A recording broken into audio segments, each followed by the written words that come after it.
By way of introduction, Gatau is my name. I've grown up around chickens. Right when I was as a small boy trying to fit into my dad's gumboots, I would trip and fall into the chicken houses, and it was always an interest in growing up. And it's that small thing that grows in you when you're young, and I believe most of us here are also mentoring their young ones. And I've seen how much one can do and can achieve with chicken. And also I've seen the challenges growing up. I noticed we stagnated a lot despite us going to school. There were companies and processors that became bigger while us as farmers remained pretty much the same. Some of these entities, my dad was among the first few members that joined, and we sat down, including for instance, Quality Meat Packers, and I listened to Rita as she tells us how she was starting the business. And just like the forum that we have here, that's pretty much the same thing that she was doing. But then today, when you look at the size of the business that she leads and the kind of enterprises that us as farmers have, there is a huge mismatch. What happens between that processor growing to become the big player that they are versus you, the farmer who started with them, remaining at the same level? So I've dedicated my time and my education mainly to studying what makes businesses sustainable and what makes businesses grow and scale. And that shall be pretty much the summary of my conversations with you today. I want to have an open conversation with everyone here. Talk about your challenges. Talk about the solutions you think can be implemented. Talk about areas of synergy where we can, leverage on each other's strengths and elevate one another as we go along this journey. My journey starts back in the day. As a chicken farmer, I started in 2016. The notebooks that you have around you will explain the vision that I had with regards to the business that I will explain and how Big Kuku came to be. But I'll start us off with this very important slide. And it specifically notes top 10 business mistakes that entrepreneurs make. Number one, I don't know whether it's visible enough. Number one, it talks about building something that nobody wants. Number two, hiring poorly. Number three, lack of focus. Number four, failure to execute, especially on the sales and marketing. Number five, not having the right co-founders. Number six, chasing investors and not customers. Number seven, not making sure you have enough money. Number eight, spending too much money. And number nine, failing to ask for help. And number 10, ignoring social media. Now, this would pretty much sum up all my experience in business and my mistakes and the failures in there, as it would align with your journey as well.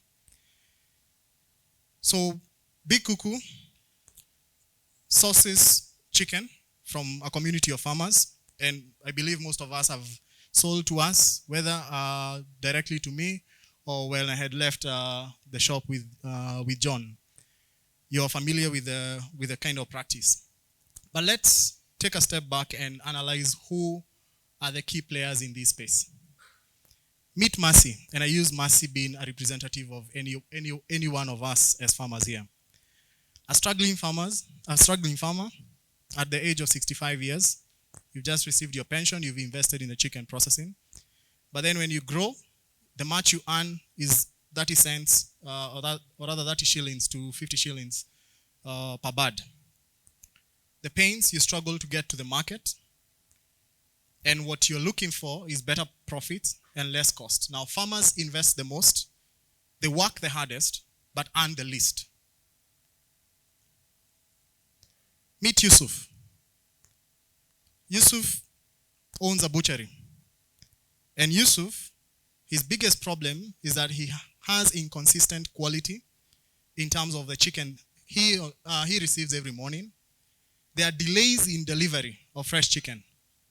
As those who have been in the market would tell you, there's a time you're expecting chicken to arrive at 5 or 4:30, and it finds you at 7, and you still have to process. This inconsistency means that Yusuf is unable to grow their business, and for them to grow, they need to find a reliable and a consistent supply of quality halal chicken parts. Now, both Yusuf and Masi have a problem. Yusuf is looking for a reliable supply of chicken, while Masi is looking for a reliable buyer of chicken. What Big Kuku has been attempting to do is to supply fresh chicken from Masi to meet Yusuf's daily needs. How we do this, we've offered market outreach, and I'll explain a bit about this.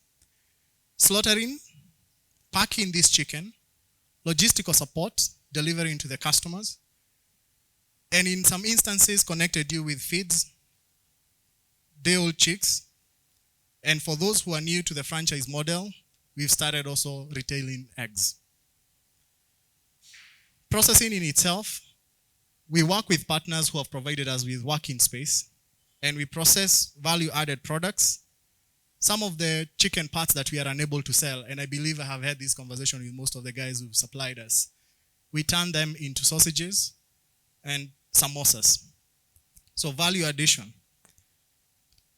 Then cold storage in itself, we've had to lease out cold storage from other people, and as we did so, we also extended that same service to other people.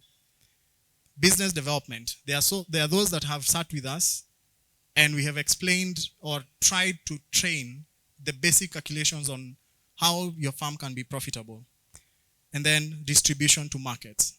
Currently, we have 4 franchise outlets, and one person here will be speaking about that.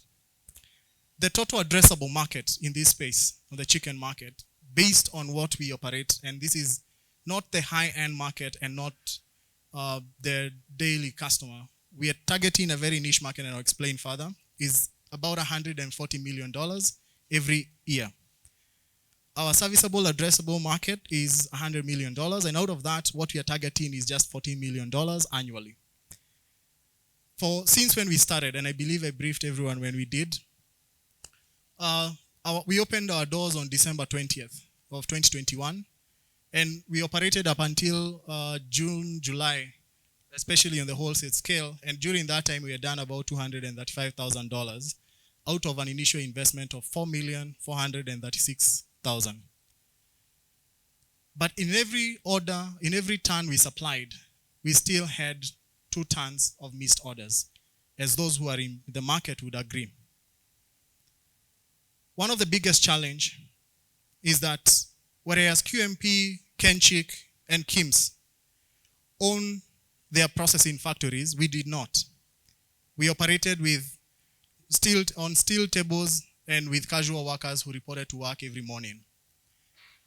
Our prices, we have not targeted the supermarkets. So our prices have been fair and affordable to butcheries and the more or less the informal business section.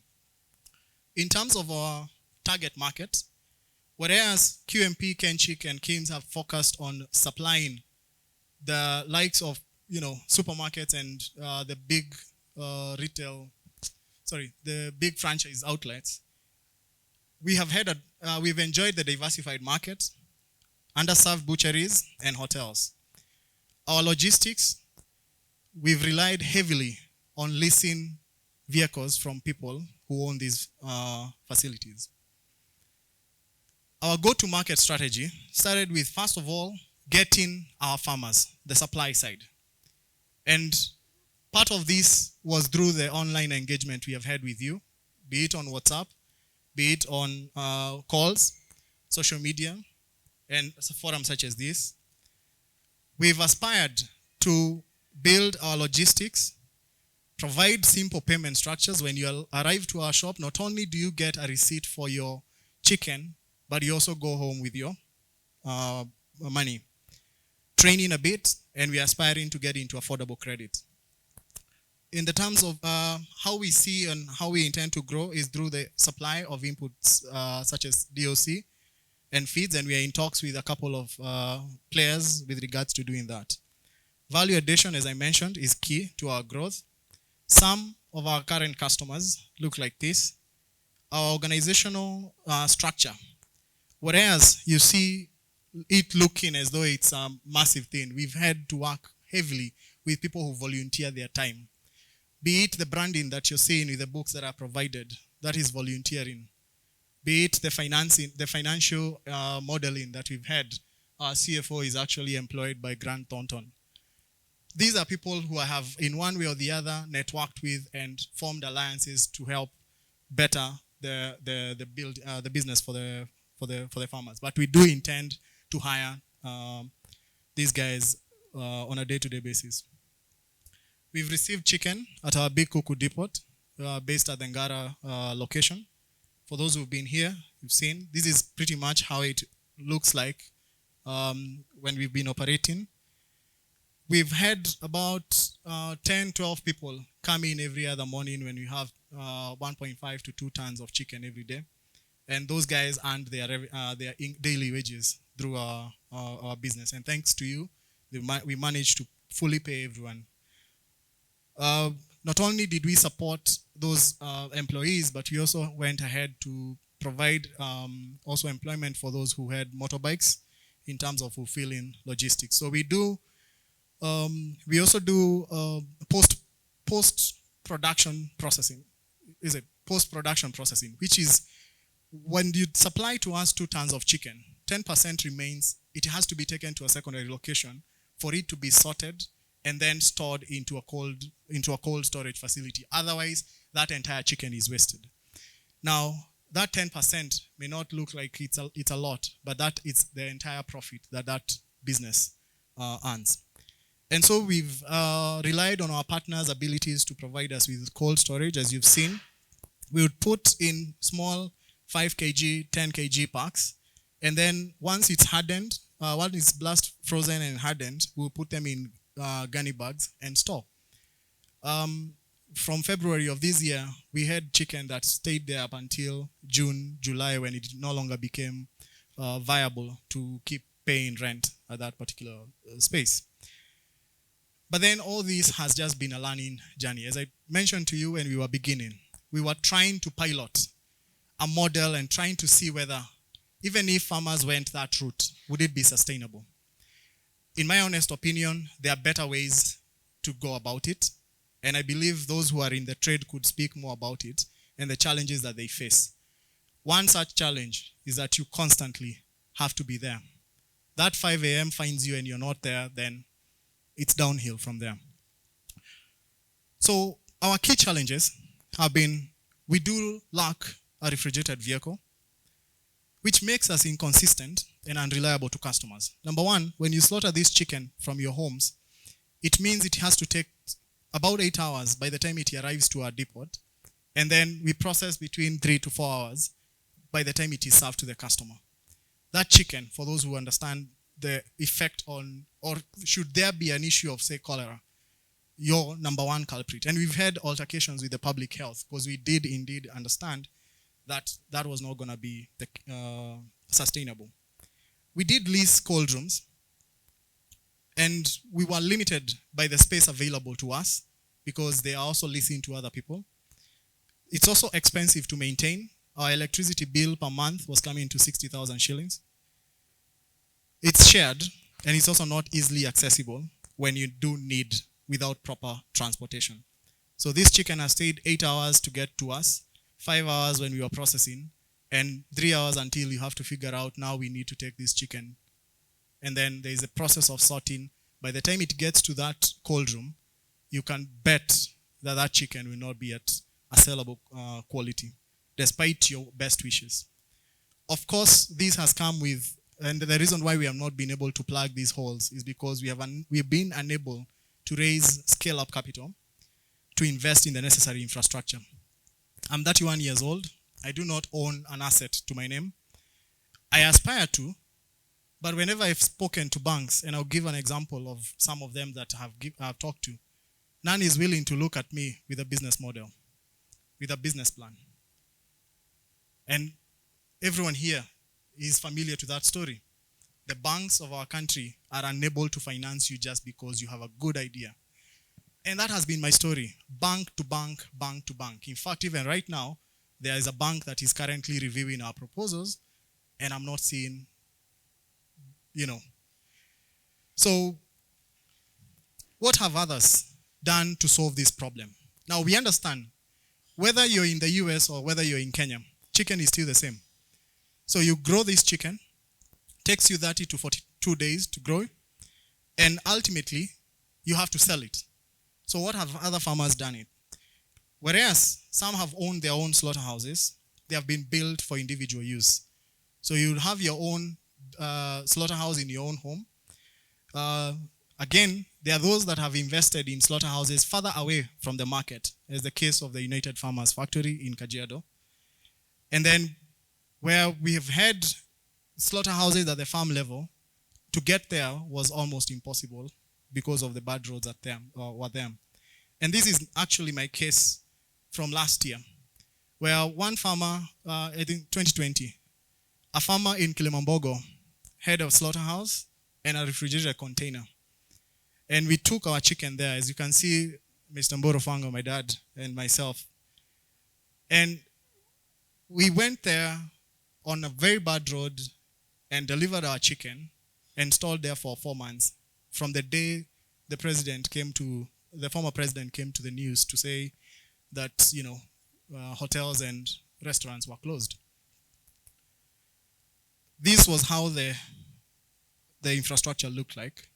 Today, that farm is no more, and it's now under someone else's management.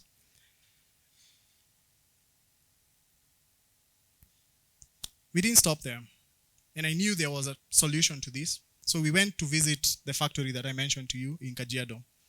And whereas that factory was built to the best standards I have seen, it was located very far away from the market.